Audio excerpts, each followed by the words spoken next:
Kalimantan merupakan sebuah anugerah dengan kekayaan alam yang dipadu keanekaragaman hayati serta warisan sosial budaya luhur yang harus dilestarikan.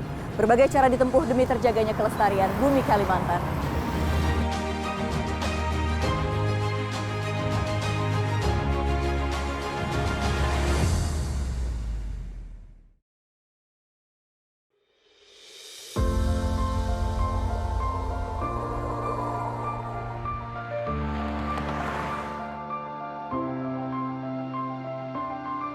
Pandemi COVID-19 berangsur-angsur mereda, geliat ekonomi pun mulai membaik. Bahkan, Badan Pusat Statistik mencatat, pertumbuhan ekonomi Kalimantan Timur tumbuh 1,85% pada kuartal pertama 2022. Motor utama ekonomi Kalimantan adalah sektor pertambangan, terutama batu bara. Banyak yang berasumsi industri tambang tidak lain hanya soal pengerukan hasil alam. Namun nampaknya salah besar. Meskipun industri tambang identik dengan eksploitasi alam, tapi nyatanya sektor ini terbukti dapat memberikan kontribusi kepada lingkungan dan sosial. Berdasarkan data Kementerian Energi dan Sumber Daya Mineral Republik Indonesia pada tahun 2021, nilai kontribusi kegiatan CSR perusahaan tambang batubara kepada sektor lingkungan dan sosial mencapai 546,3 miliar rupiah. Nilainya meningkat dari tahun 2020 yang hanya mencapai 478 miliar rupiah. Jadi bukan isapan jempol belaka ya, jika aspek lingkungan sosial dan ekonomi di Kalimantan Timur dapat berkembang ke depannya, di mana perusahaan tambang merupakan motor penggerak dan kontributor penting. Berbagai strategi dapat diterapkan untuk meningkatkan kontribusi kepada masyarakat dan lingkungan Kalimantan Timur. Agrowisata, kerjasama usaha dengan masyarakat, BUMDes, dan inisiasi energi bersih merupakan konsep yang dapat diwujudkan. Konsep ini diharapkan dapat memberikan nilai tambah bagi masyarakat dan lingkungan. Wisata alam yang dibalut dengan pengelolaan pertanian bisa menjadi andalan Indonesia yang kaya akan hasil alam.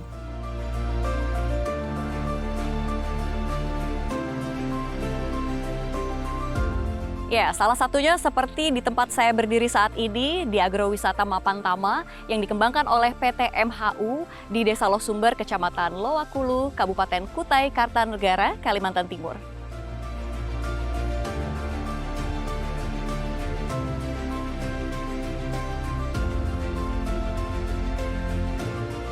Di lokasi agrowisata Mapantama, pengelola melakukan konservasi tanaman lokal langka dalam rangka pengembangan keanekaragaman hayati serta sarana pemberdayaan petani. Pengunjung yang berekreasi ke tempat ini bisa melakukan kegiatan outbound, selain itu juga pengunjung bisa menikmati lingkungan pertanian yang asri. Ya, alhamdulillah hadirnya Mapantama ini berkat antusias daripada warga masyarakat yang berkeinginan bagaimana nanti kedepannya masyarakat khususnya yang ada di Desa Losumber bisa juga menambah nilai ekonominya. Itu yang pertama. Dan yang kedua adalah bagaimana sih mindset masyarakat ini kita rubah lagi dan kita edukasi kembali agar nanti sama-sama bisa mengembangkan di suatu wilayah itu. Yang jelas dampak yang sangat luar biasa dengan adanya kegiatan Mapantama melalui Pokdarwis yang ada dan dikoneksikan dengan kerjasama dengan intensnya komunikasi yang baik terhadap manajemen MAU. Manfaat daripada kehadiran ini adalah betul-betul sangat bermanfaat. Yang pertama adalah bisa menambah nilai ekonomi masyarakat dan potensi-potensi desa yang ada, khususnya yang ada di Dusun Merangan ini bisa tergali kembali. Memang intinya dengan adanya potensi ini kita gali, kita coba, kita kembangkan. Endingnya adalah nanti ke depannya menambah nilai ekonomi masyarakat. Nah, pada saat ini karena sebelum pandemi juga sangat luar biasa, dalam satu hari itu bisa mencapai 100 dan bahkan dalam satu bulan sampai 1000 lebih. Target kedepannya coba kita kembali, kita evaluasi kembali hal-hal yang menyangkut bagaimana nanti menarik wisatawan itu bisa lebih baik, bisa datang lebih banyak lagi. Maka kita konsep juga melalui kerjasama terhadap PT MAU, manajemennya, dan kita juga kolaborasikan dengan pihak pemerintah. Alhamdulillah pada tahun ini kita konsep kembali ke depannya, Mapantama akan lebih baik. Ini di tahun ini kita coba pembangunan juga irigasi yang berbasis nanti wisata terkoneksi dengan apa yang menjadi program daripada PT MAU sendiri.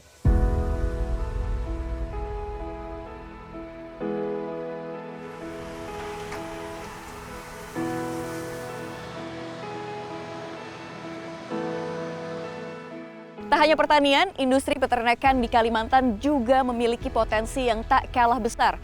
MHU menjadi salah satu inisiator yang menyulap area pasca tambang menjadi lahan pengembangan peternakan sapi rakyat. Peternakan sapi ini dibalut dalam mini ranch Jayatama yang menjadi wadah pengembangan peternakan sapi potong.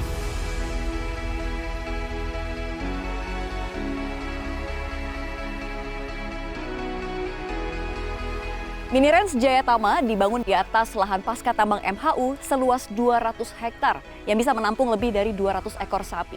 Bayangkan peluang ekonomi akan hadir dari sini.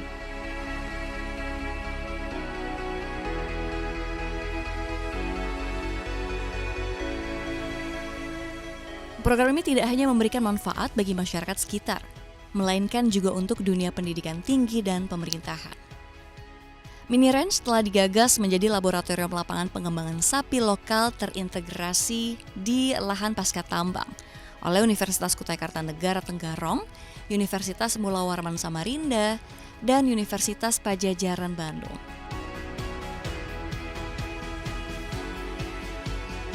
Pak Dedi, saya tadi sudah putar-putar deh ke lahan pasca tambangnya dari MHU. Ini kalau misalkan bisa dijelaskan begitu ya, ini awal mulanya ada Jayatama ini seperti apa sih? Ide pendirian Jayatama ini bermula dari area ini kan bekas konsesi penambangan PT MHU ya. Nah, pasca penambangan area ini dikuasai oleh kelompok ternak yang dampaknya adalah mengganggu area reklamasi PT MHU dan menimbulkan kerusakan yang luar biasa.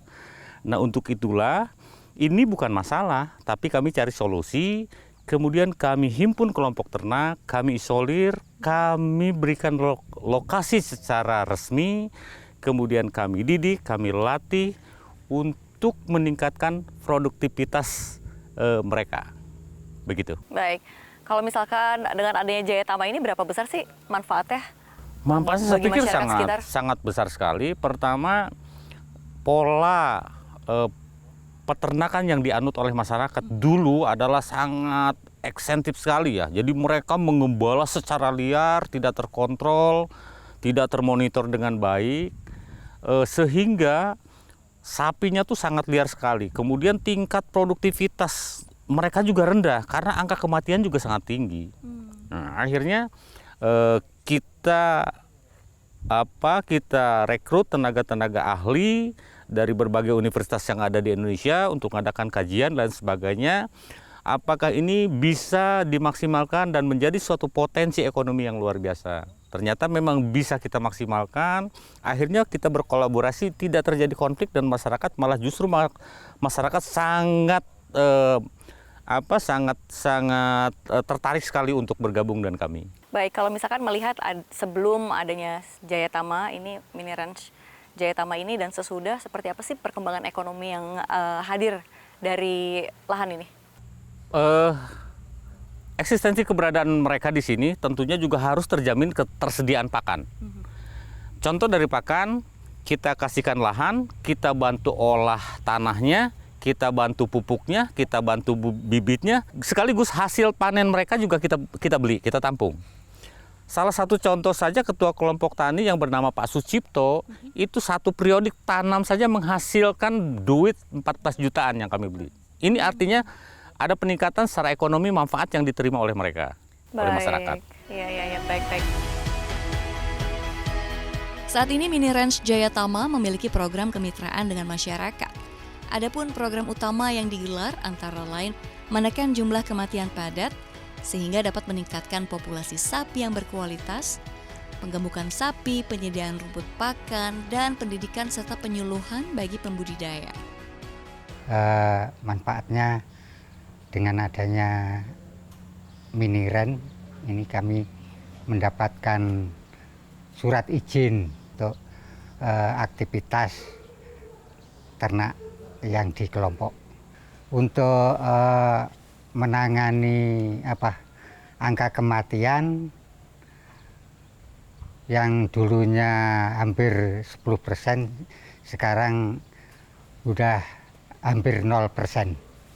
Yang untuk yang di Jayatama, di kandang Jayatama ini ada 92 ekor, untuk yang di kelompok yang di Gembala itu 200 ekor. Sebelum adanya Jaya Tama ini, ternak-ternak kami pelihara secara liar dan tidak ada kandang inapnya. Dengan adanya Jaya Tama ini, kami memelihara ternak dengan baik. Masalahnya masalah pengawasan dan lain sebagainya bisa teratasi, dan mudah-mudahan nanti Jaya Tama ini nanti bisa menjadi pusat kegiatan baik dari masyarakat maupun dari luar daerah untuk belajar beternak.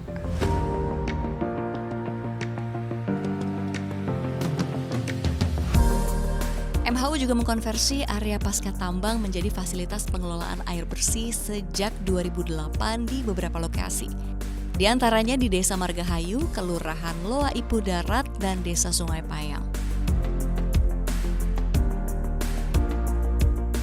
Beberapa fasilitas pengelolaan air bersih ini dibangun MHU bekerja sama dengan BUMDes setempat sebagai pengelola.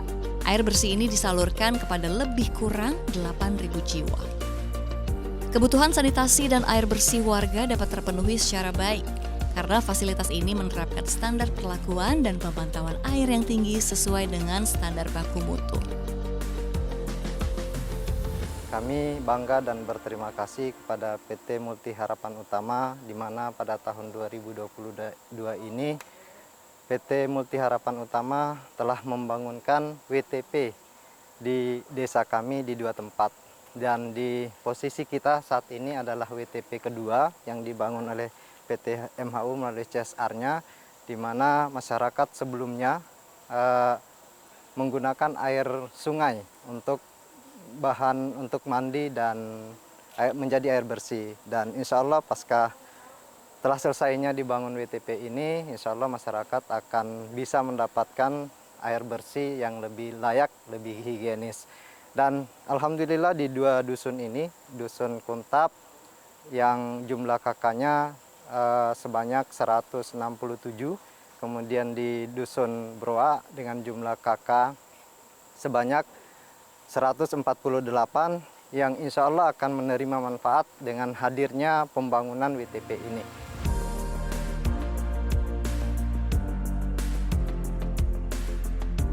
Air bersih merupakan kebutuhan esensi untuk manusia. Di sini, badan usaha milik desa bekerja sepenuh hati untuk memenuhi kebutuhan warganya. Tak kalah penting, yaitu program Net Zero Emission. Indonesia ditargetkan mempunyai net carbon nihil pada 2060. Upaya penurunan emisi karbon telah mulai dilakukan MHU. Instalasi fasilitas pembangkit listrik tenaga surya atau solar farm berkapasitas 1.250 kVA menjadi langkah awal fasilitas solar farm memenuhi 50% kebutuhan operasional MHU di Kalimantan Timur. Kedepan, MHU akan membangun solar farm pada area operasi lainnya dan mengadopsi kebijakan Green Office untuk meminimalisir emisi karbon.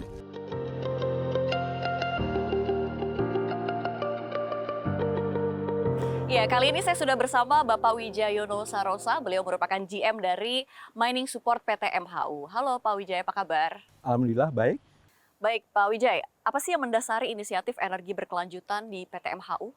Baik, terima kasih. MHU menerapkan prinsip dari MMS Group Indonesia, yaitu holding company kami, yaitu adalah Just and Orderly Energy Transition. Apa itu Just and Orderly Energy Transition? Adalah melakukan transisi dari prinsip-prinsip pemanfaatan energi dari operasional kami dan kemudian upskilling kepada masyarakat sekitar.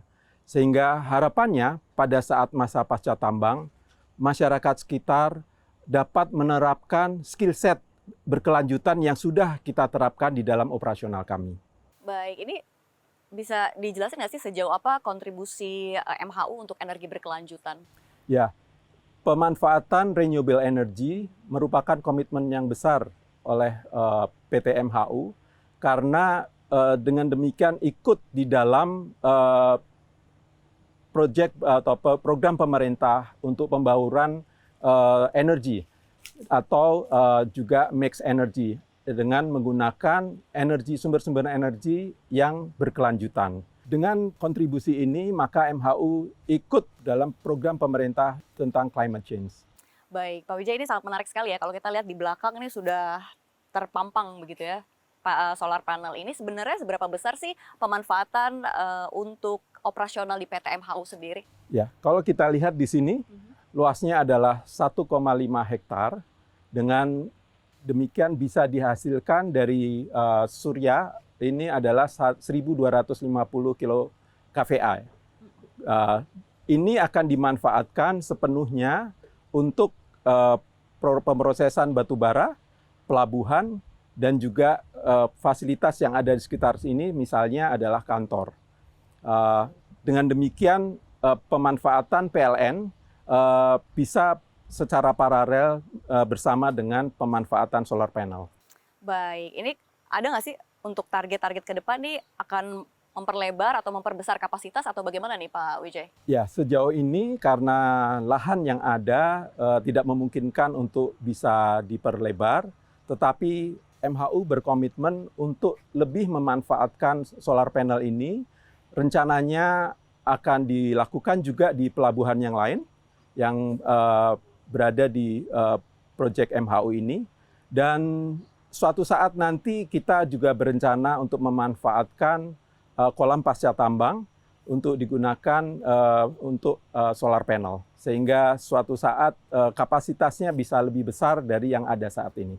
Baik, luar biasa sekali rencana PT MHU ini ya. Dan kita harapkan semoga lancar dan terus mewujudkan energi baru terbarukan.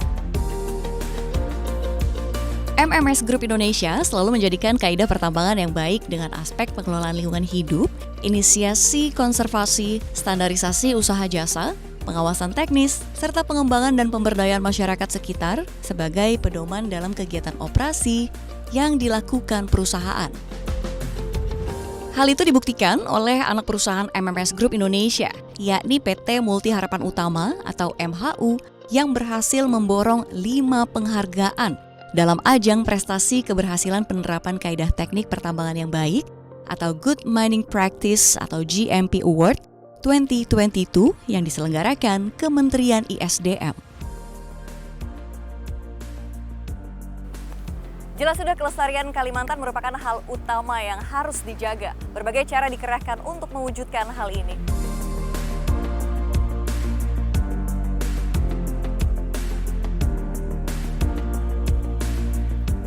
Harapannya sederhana, agar ekonomi dan alam dapat berjalan bergandengan mencapai tujuan berkelanjutan.